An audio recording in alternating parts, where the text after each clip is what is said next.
te llevo en el costado clavada, no has de leerme la mano, ha de bastar mi palabra, mas si la quieres leer, verás tan solo sus rayas, los caminos de una isla que se llama Gran Canaria. Poco a poco los partidos políticos van confeccionando sus carteles electorales con vistas a los comicios locales y autonómicos del último domingo de mayo. A menos de 6 meses ya de esta cita con las urnas, nos fijamos esta mañana en el Cabildo de Gran Canaria, donde prácticamente están definidas las cabezas de lista de las principales organizaciones. José María Ponce, candidato de Unidos por Gran Canaria al Cabildo Insular, bienvenido. Hola, muchísimas gracias. Qué mejor forma de empezar esta entrevista con ese himno de Gran Canaria, ¿no?, que te ensancha el corazón. Interpretado en este caso por Olga Serpa y por Mestizay. Usted abandonó la política hace algunos años, llegó a ser alcalde por el Partido Popular, en Arucas, diputado nacional. ¿Por qué vuelve ahora?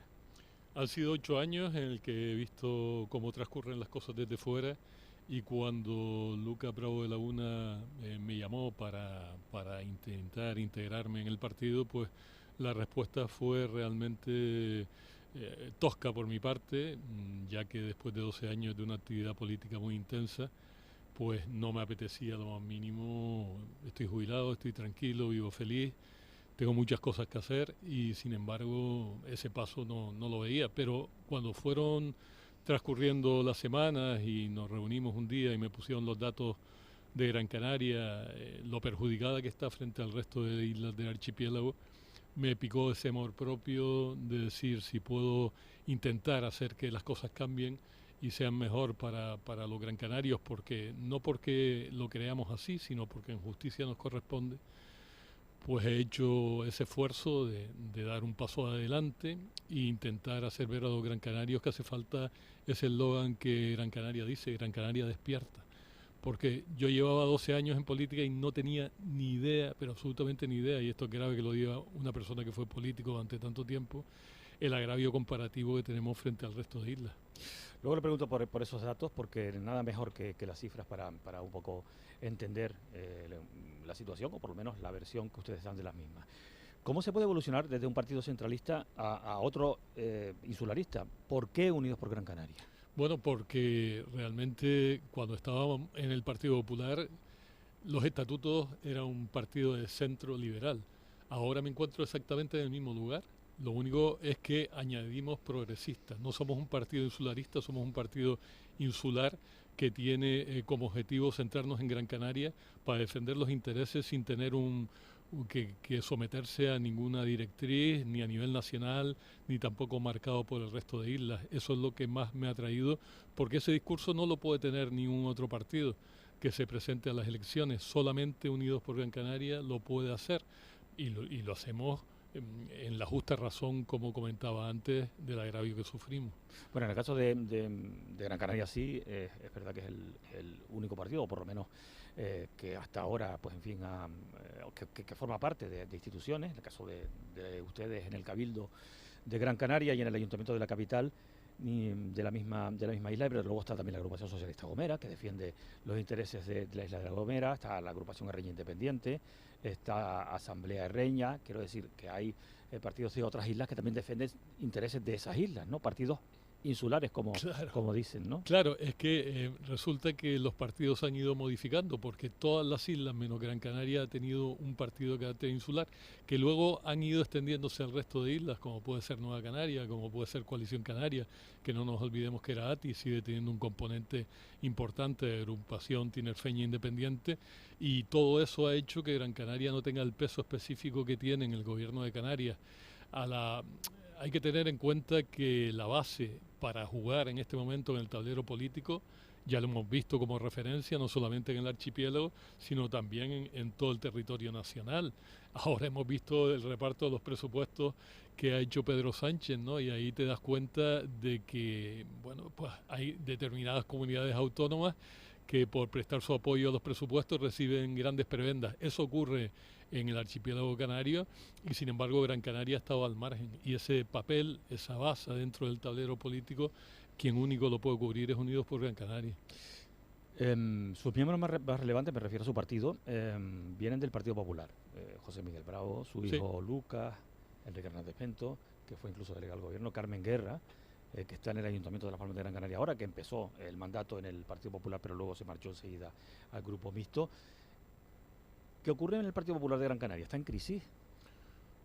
Yo creo que han habido varias circunstancias que han hecho un alejamiento de determinadas personas que estábamos totalmente integradas en el partido.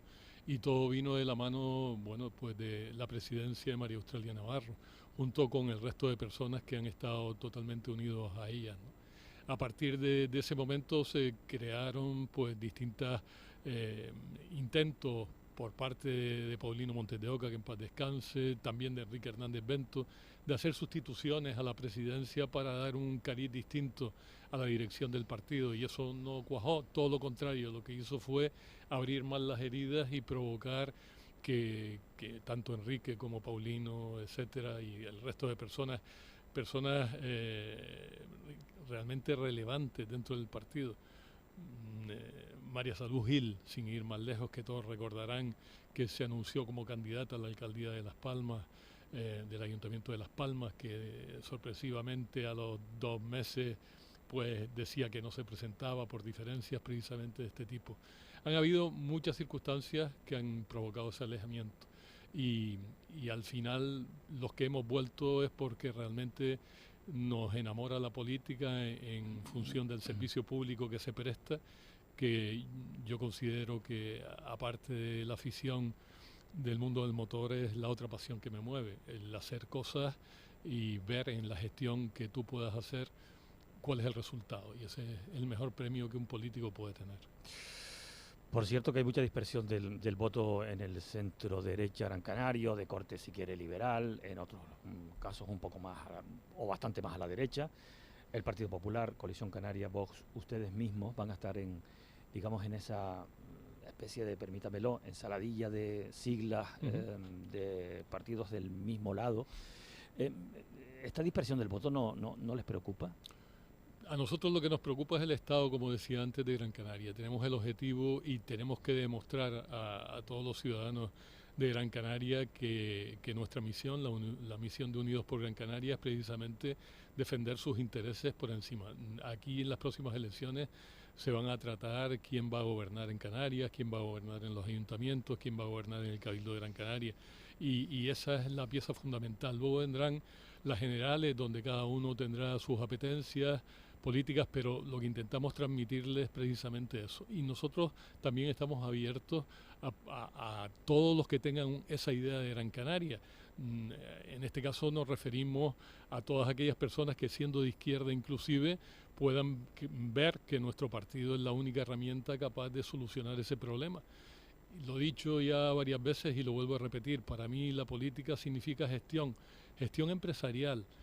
Y de eso, bueno, entiendo algo, porque de los 23 años tuve mi primera empresa y empecé como autónomo, y cuando llegué a las administraciones públicas te encontrabas con que habían cuestiones que eran garrafales, errores de bulto en lo que era la visión de cómo se debe llevar el dinero público, que tiene una gran semejanza con el dinero privado en la medida de cómo hay que gestionarlo.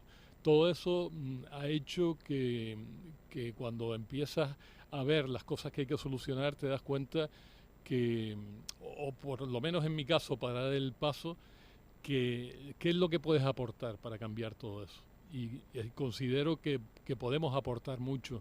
Podemos aportar, por ejemplo, en que el Cabildo, que acaba de aprobar los presupuestos generales, sus presupuestos para la temporada 2023, pues tiene una ejecución solamente de inversiones reales, es decir, de la gestión que hace del dinero que tiene, tan solo de un 27%, y sigue acumulando dinero en las cuentas corrientes. Todo esto, cuando tienes esa visión empresarial de lo que es la política, no te tiene por qué cortar en absoluto el que yo, por ejemplo, en el Ayuntamiento de Arucas, cuando me presenté a la alcaldía, llevara como teniente alcalde a una persona que había sido alcalde socialista durante muchos años, ¿Por qué? Porque lo consideraba un buen gestor y yo lo que quería eran gestores para resolver los problemas que el ayuntamiento tenía. Es decir, que aquí, ¿A quién se refiere? pues en este caso, nada más y nada menos que eh, estuvo 12 años, estuvo 12 años.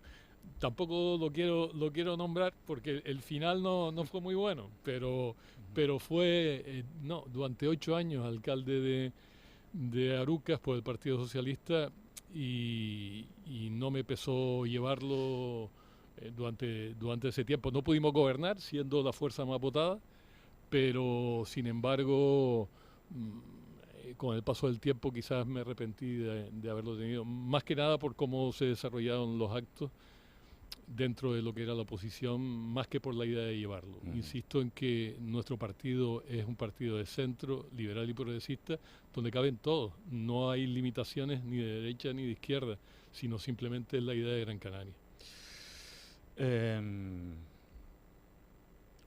Usted viene del deporte, sabe que Gran Canaria aspira a ser sede del Mundial de Fútbol 2030.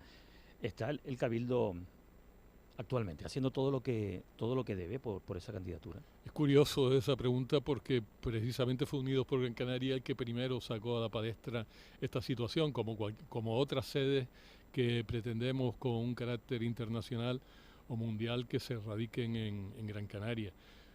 Esta idea inicial, que como digo no partió del grupo de gobierno, habría que saber internamente cuáles son los movimientos de ficha que está haciendo el propio Cabildo, pero por lo menos la idea Unidos por Gran Canaria la implantó y parece que hay intenciones de desarrollarlo, y por lo que nos interesa a todos así debiera de ser. ¿Qué es lo que necesita Gran Canaria? Usted decía que tenía datos que atestiguan que el reparto que se hace del dinero público, entiendo, a nivel de comunidad autónoma, no está siendo justo con la isla de Gran Canaria. Sí, concretamente en el año 2021, y estos son datos oficiales del gobierno de Canarias, Gran Canaria recaudó 573 millones de euros y el resto de islas, incluido Tenerife, 440.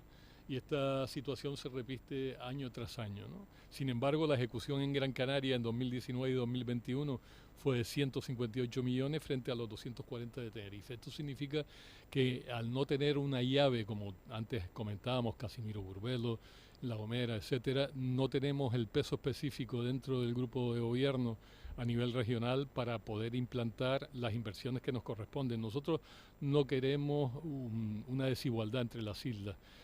Ocurre un dato que es muy semejante de cómo se podría solucionar, y en esta a veces difiero dentro de mis compañeros en Unidos por Gran Canaria cuál puede ser la herramienta, porque con los datos que hemos dado, si 573 aporta Gran Canaria y el resto de islas 440 en IJIC, se supone que deberíamos de recibir más porque aportamos más, ¿no? Nosotros no pedimos aportar más, simplemente el que no seamos el motor económico del archipiélago y no se vea refrendado en el retorno que tiene. Entonces, cuando estaba en el Ayuntamiento de Arucas, logramos que los planes de cooperación, que son los fondos que el Cabildo transmite a los ayuntamientos, no se hicieran por razonamientos políticos, sino que obedecieran al porcentaje del número de habitantes que cada ayuntamiento tenía, cada municipio, y un 20% de solidaridad. De esta manera quedaban cubiertos los municipios pequeños por ese 20% y recibían el 80% en función de la población. Yo creo que algo parecido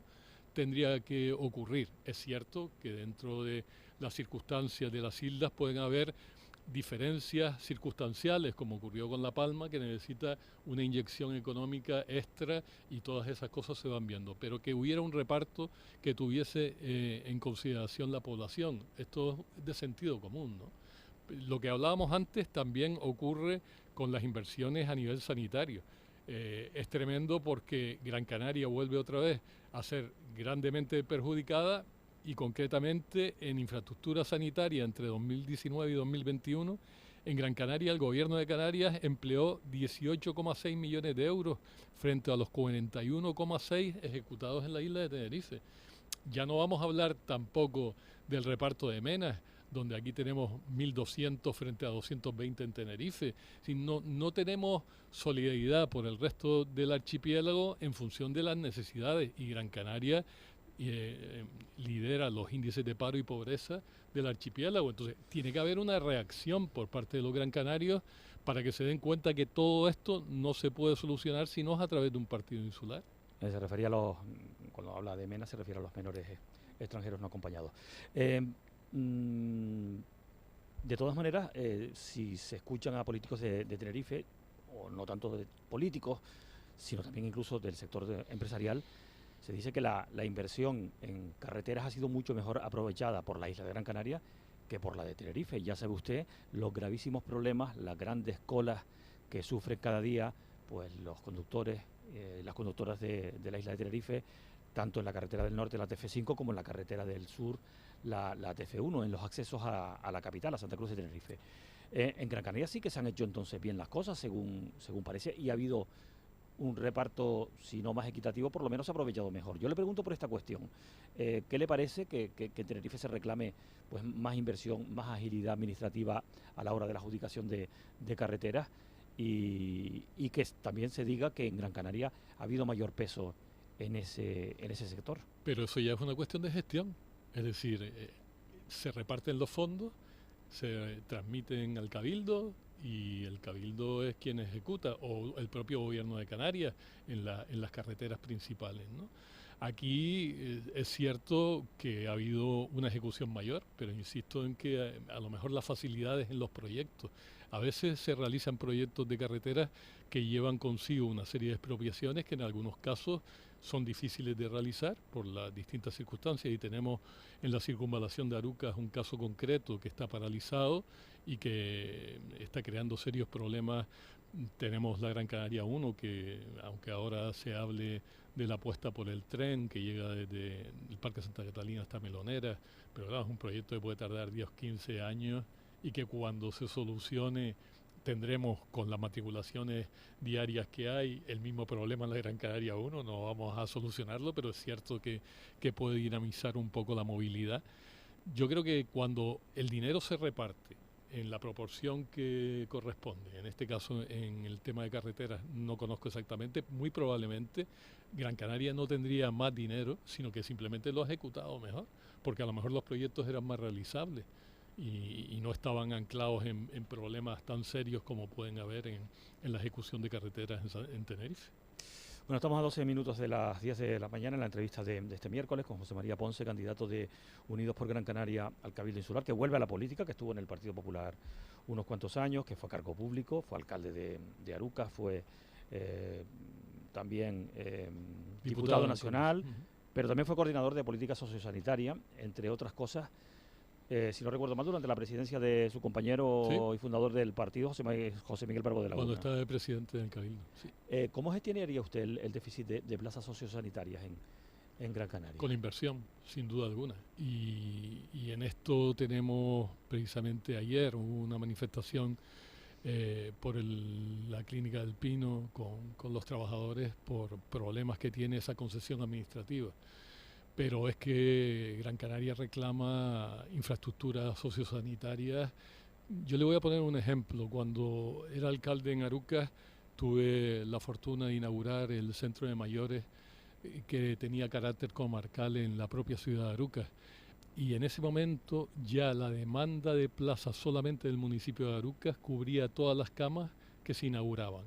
Es decir, que un elemento que se produce con carácter comarcal tiene tal demanda, y estamos hablando del año 2010, cuando José Miguel Pérez era presidente del Cabildo, del Partido Socialista, y estaban ya absolutamente desfasados en el tiempo. Lo que hace falta son inversiones para paliar no solamente estas deficiencias, sino también otras muchas que hay en salud mental.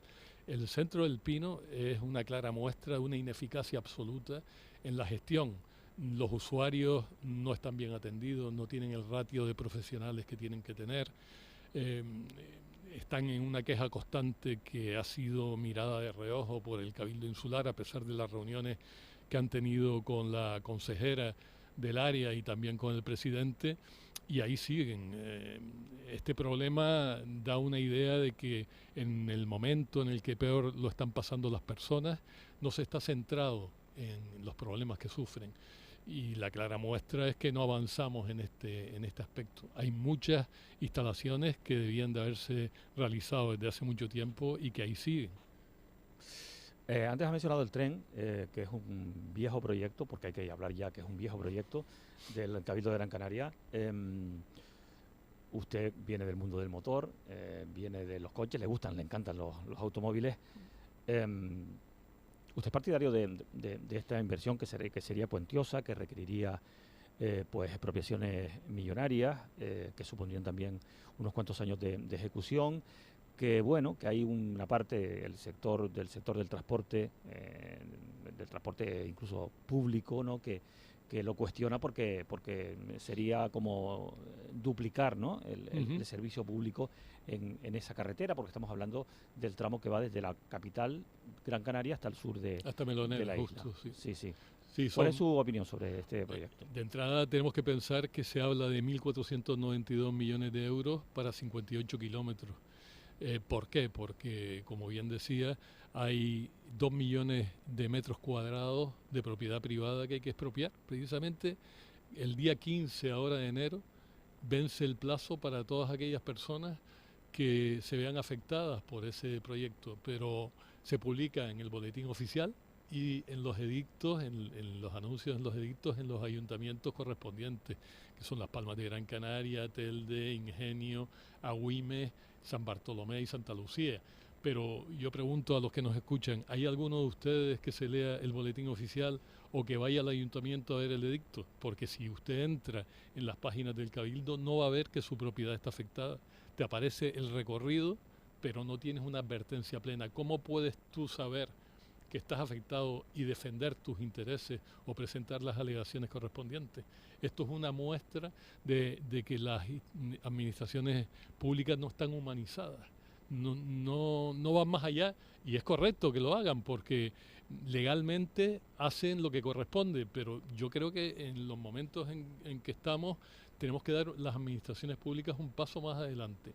Si hay algo que afecta a propiedades privadas, que en algunos casos, como seguro ocurre, hay viviendas, que es lo más sagrado que una persona puede tener, hay que tener un poco más de sensibilidad en este tipo de cosas. Ya ocurrió algo parecido con el reciente aprobado Plan Territorial 15, que afecta a los municipios de Arucas, Guía y Moya, en el que en principio cuando se llevó por primera vez el anuncio aparecían las referencias catastrales de las viviendas, concretamente si no recuerdo eran 270 repartidos entre los 3 municipios, pero las alegaciones que se presentaron, incluso los ayuntamientos que no están conformes con ese plan, aunque se haya aprobado, se contestaron una vez que se aprobó definitivamente.